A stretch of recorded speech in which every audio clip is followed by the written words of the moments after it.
মুসলমানদেরকে দোষ দেওয়া হয় যে মুসলমানেরা মূর্তি ভাঙে। নবীজি কি মুসলমানদের মূর্তি ভাঙার আদেশ করেছেন?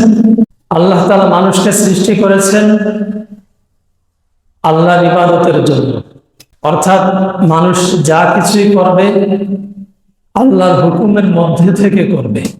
এমন কাজ করবে যার মধ্যে আল্লাহর সন্তুষ্টি আছে, এমন সব কাজ ছেড়ে দিবে যেই কাজের মধ্যে আল্লাহর নিষেধাজ্ঞা আছে।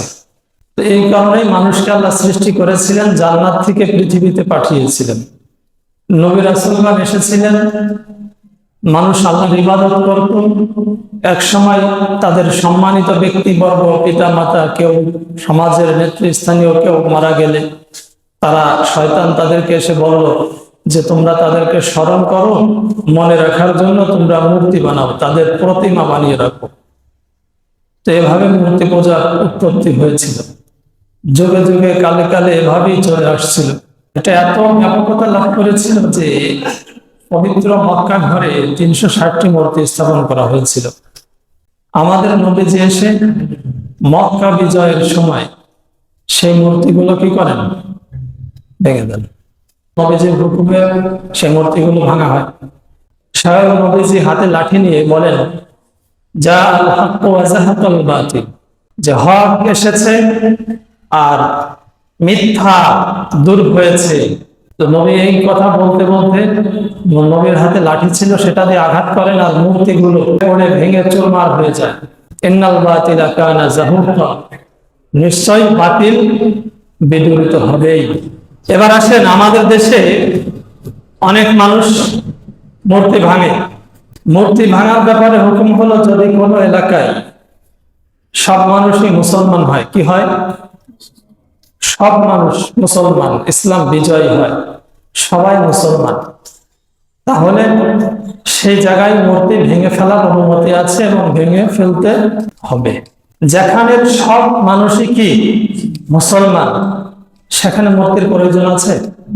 প্রয়োজন নাই, সেখানে মূর্তি ভেঙে ফেলার হুকুম।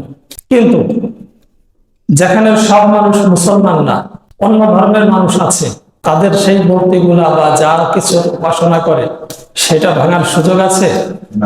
নেই। এজন্য নবীজি সাহাবায়ে কেরামকে যখন বাহিরে যুদ্ধে পাঠাতেন, অন্য এলাকায়, অন্য দেশে, সেই সময় বলে দিতেন যে তোমরা কোনো নারীকে কি করবে না, আঘাত করবে না, কোনো নারীকে তোমরা আঘাত করবে না, অসহায় কোনো শিশুকে তোমরা মারবে না, কোন অক্ষম বৃদ্ধ যে যুদ্ধে লিপ্ত হতে পারে না এইরকম বৃদ্ধকে, অন্য ধর্মের, তাকে তোমরা আঘাত করবে না, কোন গাছপালাকে তোমরা নষ্ট করবে না, আর খেজুর গাছ পোড়াবে না। কেন বলেছেন খেজুর গাছ? গাছপালার মধ্যেই তো খেজুর গাছ আছে, কিন্তু আরবের মানুষের প্রধান খাদ্যের উৎস হলো খেজুর গাছ। তার মানে কি, ফলের গাছ, খাদ্যদ্রব্যের যে উৎসগুলো আছে তোমরা সেগুলো ধ্বংস করবে না। আর তোমরা ঘর বাড়ি জ্বালিয়ে দিবে না। কে বলেছেন? নবীজি। নবীজি এটা কখন বলেছেন? যখন মুসলমানদের বিরুদ্ধে তারা যুদ্ধে লিপ্ত, মুসলমানদেরকে ধ্বংস করে দেবে, শেষ করে দেবে, এই অবস্থায় নবীজি বলেছেন তোমরা এই কাজগুলো করবা না। মুসলমানদেরকে দোষ দেওয়া হয় যে মুসলমানেরা মূর্তি ভাঙে। নবীজি কি মুসলমানদের মূর্তি ভাঙার আদেশ করেছেন? যুদ্ধের জায়গায় গিয়েও তিনি জানতেন তারা জয়লাভ করবে, তবুও বলেছেন তোমরা মূর্তি ভাঙবে না। কারণ সেখানে যাওয়ার সাথে সাথেই তো সবাই মুসলমান হয়ে যাবে না, দাওয়াতের মাধ্যমে মুসলমান হবে। তারা মূর্তির উপাসনা করবে, মন্দিরে তারা প্রার্থনা করবে, সেগুলোকে তোমরা ভাঙবে না। এজন্য দেখবেন ভারতবর্ষে 850 বছরের বেশি মুসলমানেরা শাসন করেছে।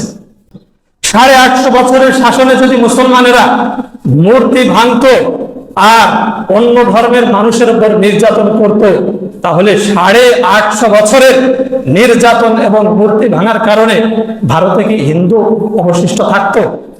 850 বছরে থাকতো? বলেন, এটা সম্ভব?